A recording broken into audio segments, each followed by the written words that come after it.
Welcome to the ANEW Insight podcast, empowering and inspiring your journey to optimal health. Hosted by Dr. Supatra Tovar, clinical psychologist, registered dietitian, fitness expert, and author of Deprogram Diet Culture. Rethink your relationship with food, heal your mind, and live a diet-free life. I follow my guests' journey to optimal health, providing you with the keys to unlock your own wellness path. Tune in and evolve with us. Welcome back, everyone. I am so excited to have this second half of our interview with award-winning dietitian, root cause nutritionist, and host of the very popular Less Stressed Life podcast, Christa Biegler. Welcome back. Thanks for having me. Christa gave us some really amazing insight into a lot of the causes of our food sensitivity. And it's really about what we're ingesting, but also how we're ingesting. And so I really want to get into how you treat people for food sensitivities. How is this different than, say, other dietitians who might just, stick you on a FODMAP diet? Yeah. Well, I almost forget this because it's so natural to me to not eliminate. Most of my clients come in as already really healthy eaters. They're already having a really good diet. So I'm not looking to restrict anymore. To be honest, anything that's going to increase stress is typically contraindicated. Mm-hmm. So we want to always take that into account. For me, the first step is really triage. It is figuring out which system needs priority. So in the last 5 years, we've had a massive increase in hypersensitivity, meaning people finding that they are reacting to everything. They are reacting to literally everything, topically, orally, like everything. And so when that is happening, there's some essentially like two main places I like to oversimplify things whenever possible. Like, can we reduce it down to a couple of places? And the old functional medicine way was just to come in, and the first step in the integrative process was removing. And so we kind of just mentioned that, but in general, what I would want to do is remove inflammation without unnecessary restriction. And how you do that is by supporting both the gut and immune system. And there's a few steps to that.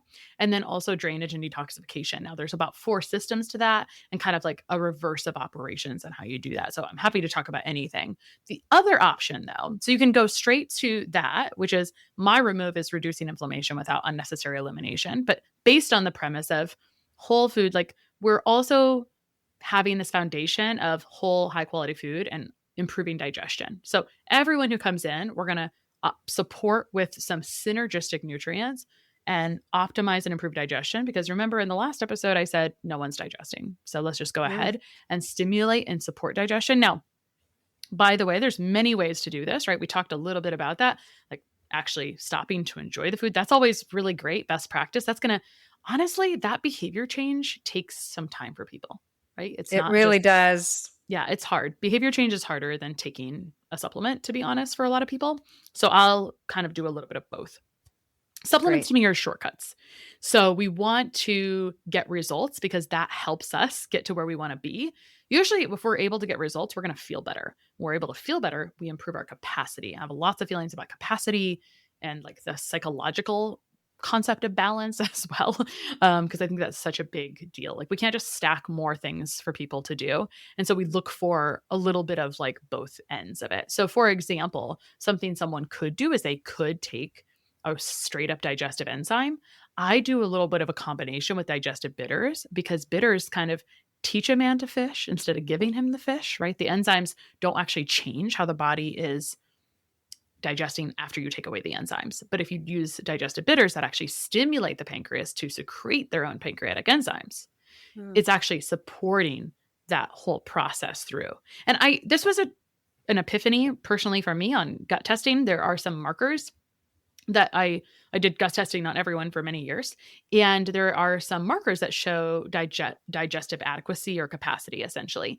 And I really didn't see them move when people were on enzymes. But at one point I saw some people, there was, I love culture and like how we do things differently in culture, right? So I always remind people like, if you go to an Indian restaurant and you're leaving, there's fennel seeds that are licorice covered. But I had a client who lived in the US, but because of her Indian culture, she would chew on different seeds, before or after every Mm. meal, like cumin and coriander and fennel. And her digestive enzyme adequacy on stool testing was remarkable. It was through Wow. the roof compared to everyone else. I'm like, what is this woman doing? And then I saw it again. And so it was actually it was not mainstream at all. Like, it's so fun to actually see that evidence and proof. I'd actually sort of forgotten that story until I started telling you that. But that was a That's really big awesome. catalyst at one point. I was like, whoa, I like could see the difference on this. A lot of times there are times where you cannot always see differences on tests all the time. And so that one was really fun.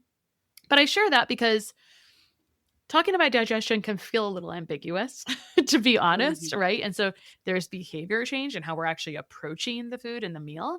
And by the way, if you've become uncomfortable or if you have symptoms after eating, you may have generated quite a fear response or a stress response actually from eating. And I find that is actually the case with people when they've been really health conscious for a long time. They've been trying to manipulate things. It becomes more significant. So we want to go ahead and give them some things to help the body digest while working on those other pieces that are going to be longer term, like the behavior change. Okay. Yeah, and give us an example of how you would help to reduce inflammation besides the bitters. Like what would you give Yep. as So that far would be as before that step. Yep. So that Mhm. is just, I mean, to be honest, it's like, where do you put these things in? And for me, it's where can we get a win right away?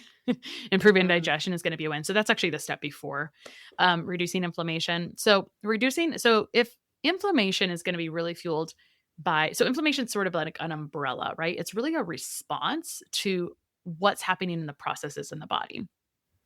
So you're going to see a lot of inflammation increased massively when there's a lot of toxic burden load. I see a ton of mild to moderate mycotoxins that most people would dismiss. I have a lot of feelings about that, and that's going to tax the immune system. It's going to tax the drainage systems, and it actually is going to tax the adrenal system because I was talking about how you actually triage at the very beginning, which place do I start at? And when people are really hyperreactive, you actually have to start with putting back nutrients and supporting the stress response first. So that's Mm. not what you asked, but I just wanted to make sure I finished that thought.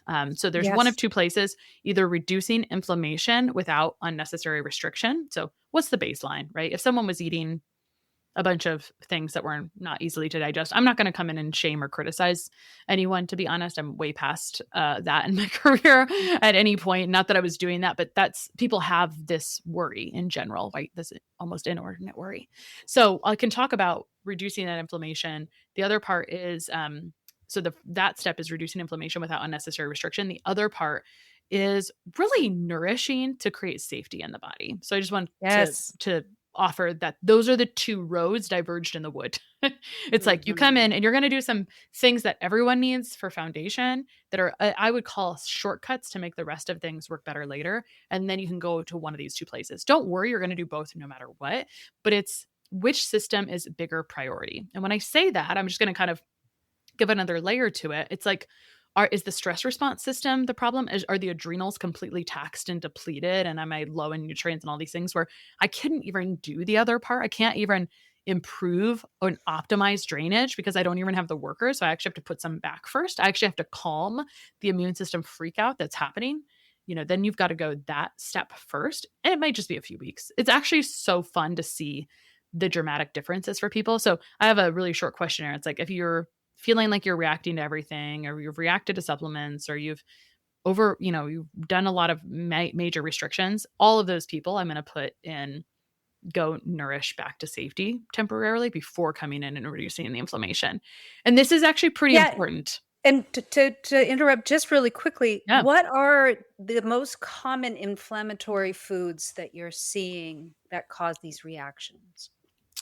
Okay, so I'm not going to ultimately over restrict foods. And I want to offer that if you consider inflammation an overall bucket of what's filling it, it's stress, chemistry, dysbiosis, food and environment, blood sugar issues, et cetera. So I just want to mention, because I think our brain stereotypically is like, oh, I got to change the food to reduce the inflammation.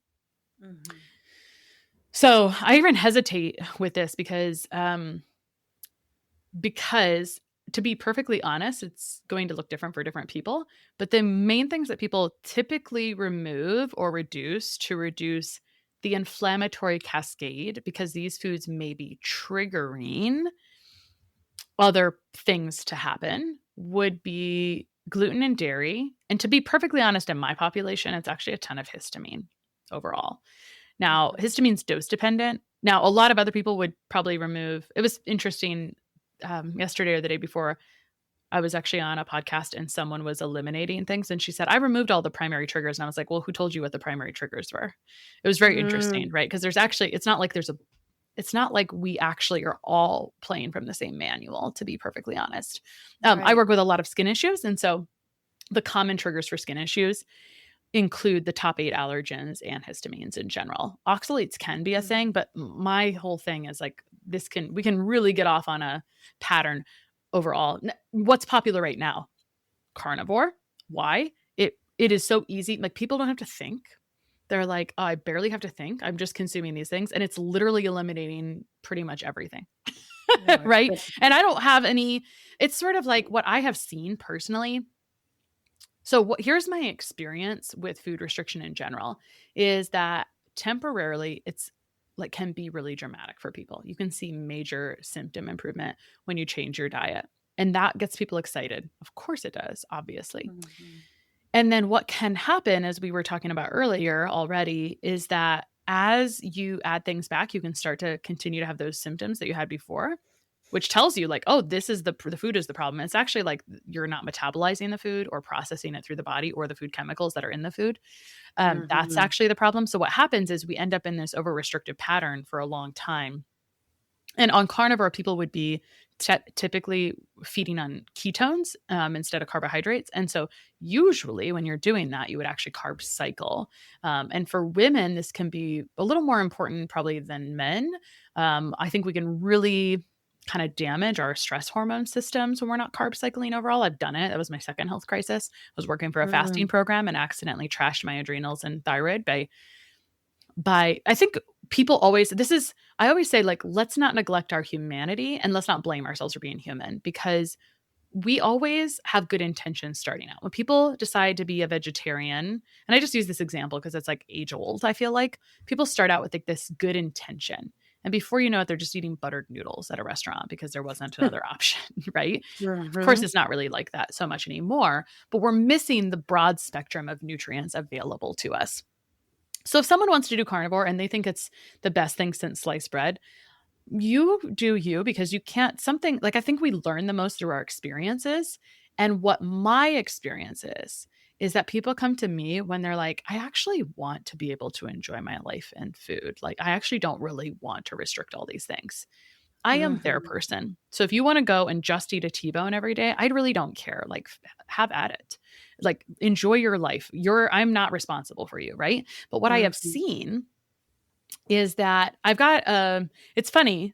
It's my male clients right now that came from carnivore, right? And they've really had to crawl out of a hole. They were in I feel that they were in a more depleted state, which makes a lot of sense because their systems were already not operating at full capacity. And then they're like, well, I'm just going to throw this ultra restrictive thing in, which at least one of them had mold history or mold exposure. And so mold, unfortunately, makes you, even if it's mild to moderate, and that's a whole thing on its own, I'd love to try to diffuse the kind of escalation that happens around this. The internet's really unhelpful around this topic, but mold will make you look reactive to many categories. So I've kind of alluded to this a few times, but it'll make you look reactive to so many categories of food, basically all carbs, including dairy as well. So all carbs and all histamines, which is like a ton of great foods, and all oxalates. So it feels obscene.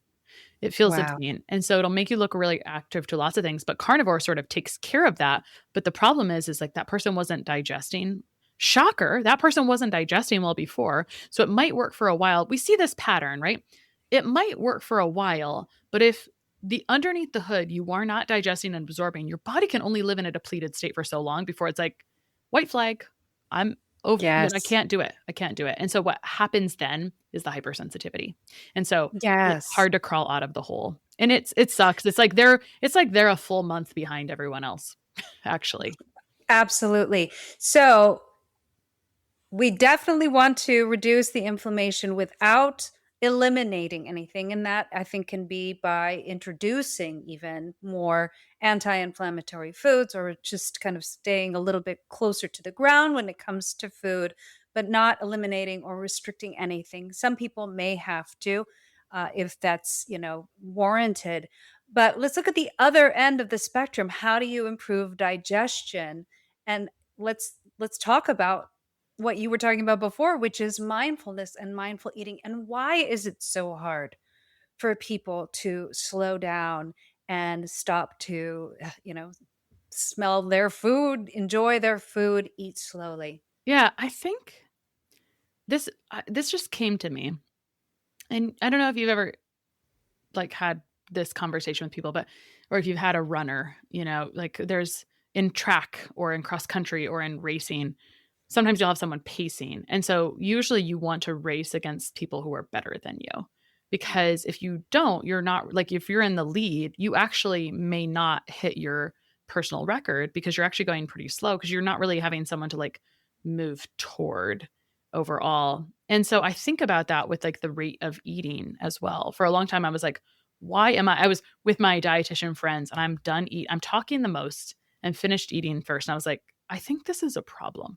First of all, just to be clear, this is not, I don't remember learning this in school whatsoever, right? Most things that we're often doing, we don't usually, what I use from school is the physiology of the body, right? And I build from that. And that's a lot of what I'm doing is really supporting the physiology. And I think when we do that, like we're winning, right? When we're doing this trend thing and we're not really aware of how the body works or the physiology, we're losing because we're like kind of grasping at this half of a story or like maybe this fragment of a story. And it's like, it's hard to even have the conversation with someone if they don't understand how their body is working. So that's like the bulk of my work is helping people literally physically understand like the physiology. So when I'm helping people reduce inflammation without over restriction, and there's 4 systems of drainage, I'm doing it in a way that's supportive in ways that I know work that aren't triggering the symptoms further, et cetera. Anyway, back to your question, which was, why is this so hard? If we're just sort of in our own silo, which we often are, right? It's hard for us to notice. Like our life is so full and we're drawn to the next thing so often until we stop and take awareness or inventory of something.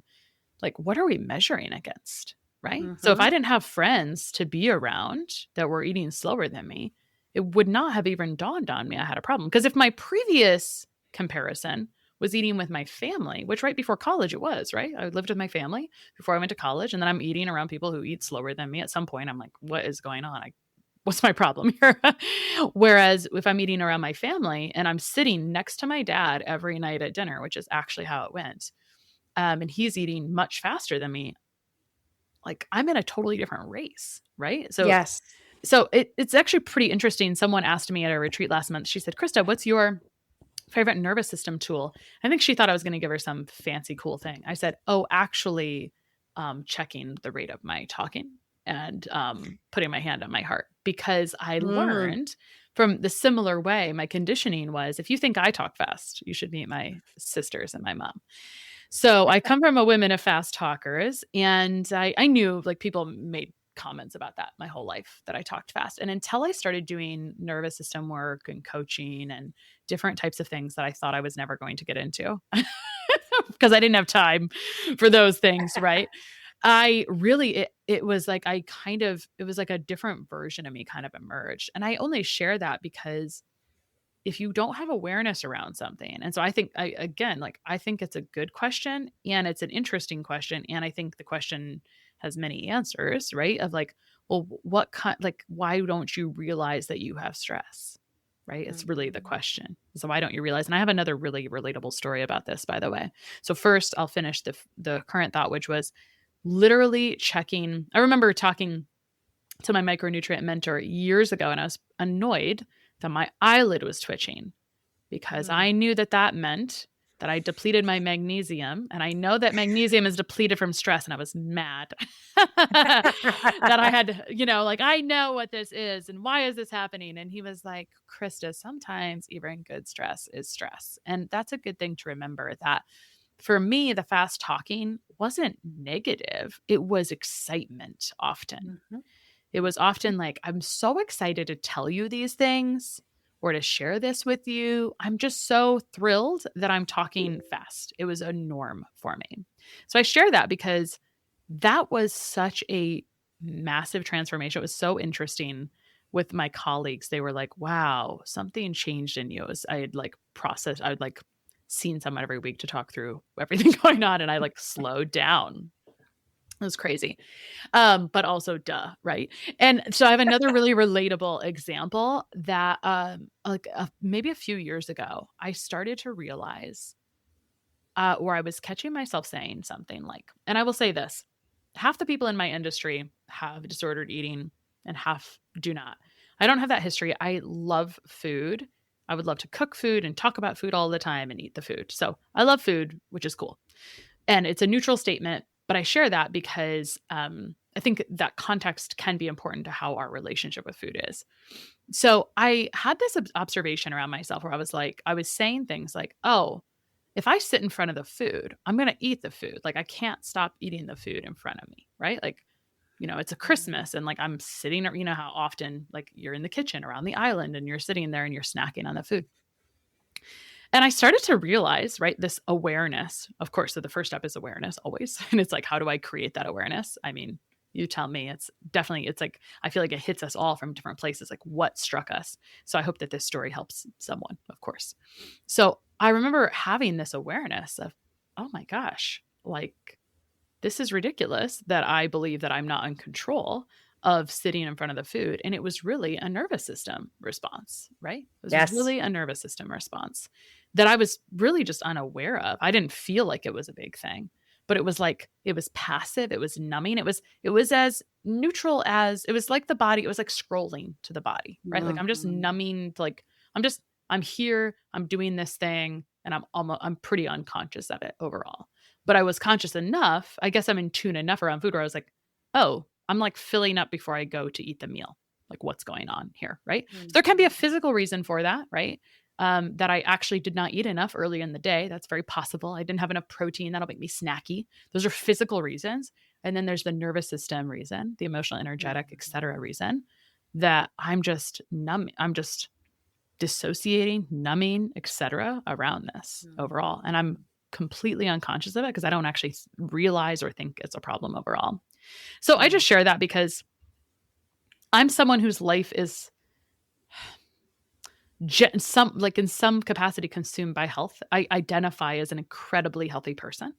And I had that issue too. And I share those because I think we're humans and I think it's good to be relatable. And it's like, we're all just like unlayering ourselves and figuring things out and finding out new things that, oh, this is an opportunity for me. Like there's something here for me overall. This is an area I work in so much because we find so much of disordered eating and eating disorders related to whatever's happening in our nervous system. And when we look at that on a deeper level, we're seeing that that's usually because of, whatever our attachment was with our caregivers growing up, and whatever trauma response we're going through in relation to stress or whatever is happening in our lives. So you see so many behaviors that come out of a nervous system stress response. Like you said, just that kind of numbing out, dissociating, scrolling, turning the TV on while we eat, just checking out because of what we experienced before being so stressful that we just want to kind of go into that hedonic, numbed out, blissed out state. You also see that on the other end in terms of like extreme restriction. Why do people, restrict their food so much? It's usually as an attempt to make their world safe through control, through whatever they can put in their body. If nothing else in their life is safe, is calm, is, not stressed, we can do that by controlling what's in the body, what's going in there and what's coming out of the body. That's the only area. And so I think it's so important for people to realize that that's the key. The key is your nervous system. And if you can learn very simple ways to control your nervous system, like you were talking about, or just simple, taking 2 minutes out of your day and doing some deep breathing, and Mhm. you understand how you can control your nervous system, then you can apply that to your eating. And just give us a picture of what's the difference when we eat slowly, when we're mindful, when our nervous system is calm. How does that help us? We actually get the benefit of this healthy diet we're eating because so often we have these really health conscious people. They're eating organic and these high quality foods, but you're not actually even getting the benefit of what you've purchased, prepared, ordered, etc., because you're not digesting and absorbing those nutrients. And there's not really a positive side to not digesting and not absorbing nutrients because everything in the body runs on nutrients. And that's an important detail. It's a pretty big detail that all of these systems are nutrient dependent overall. Mhm. So if we're not supporting, and someone might go like, well, let me just figure out what I'm deficient from. And there's some opportunities there. It takes more education. It's unfortunately not that accessible to do that. It's not that there's not that many companies that do that. And then being able to read that information and do it in a synergistic way is the next layer. I mean, for me, I'm really looking at like synergy because you can go hyperdose a single nutrient and that's not always, you can create some other antagonistic things as well.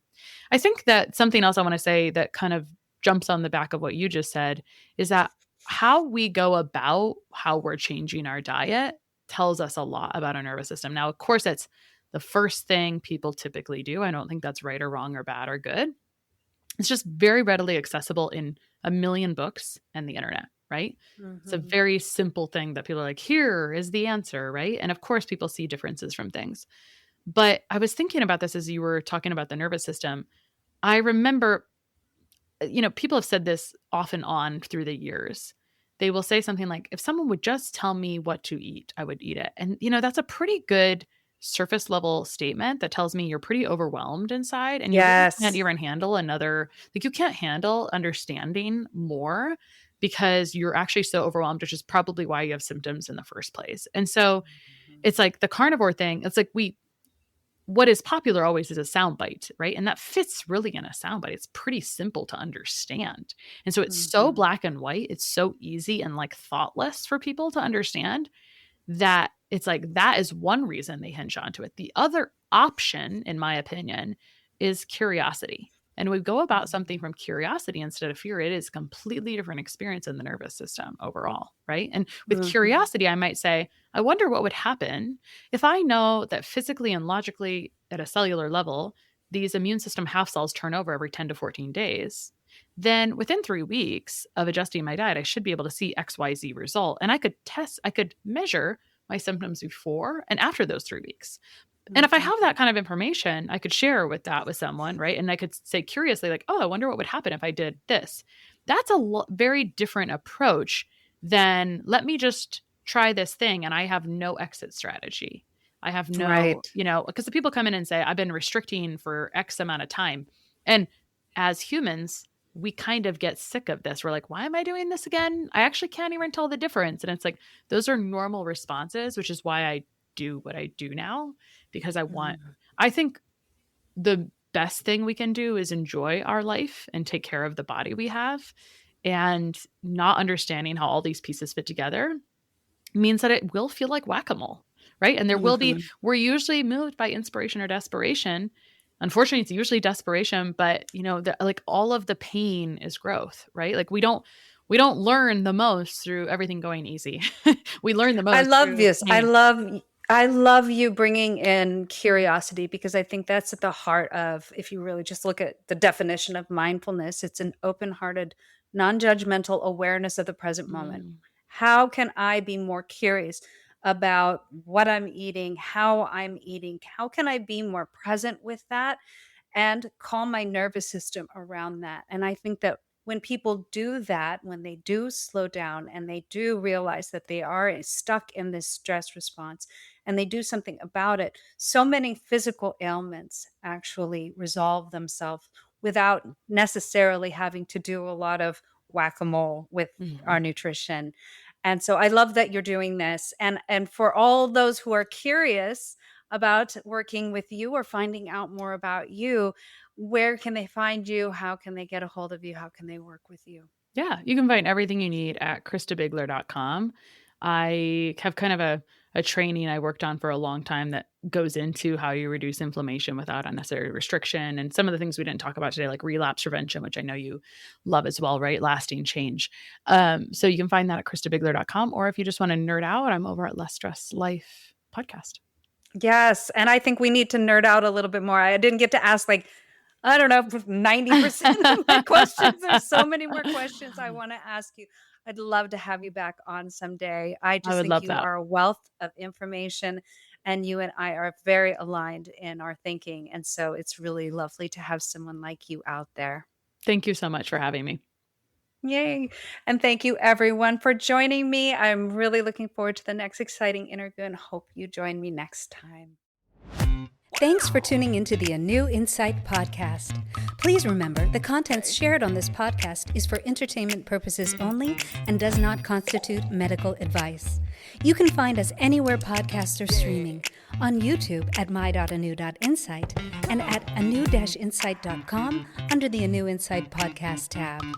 And follow us on our socials at my.anew.insight on Facebook, Instagram, TikTok, and Threads for more updates. Tune in next time and evolve with us.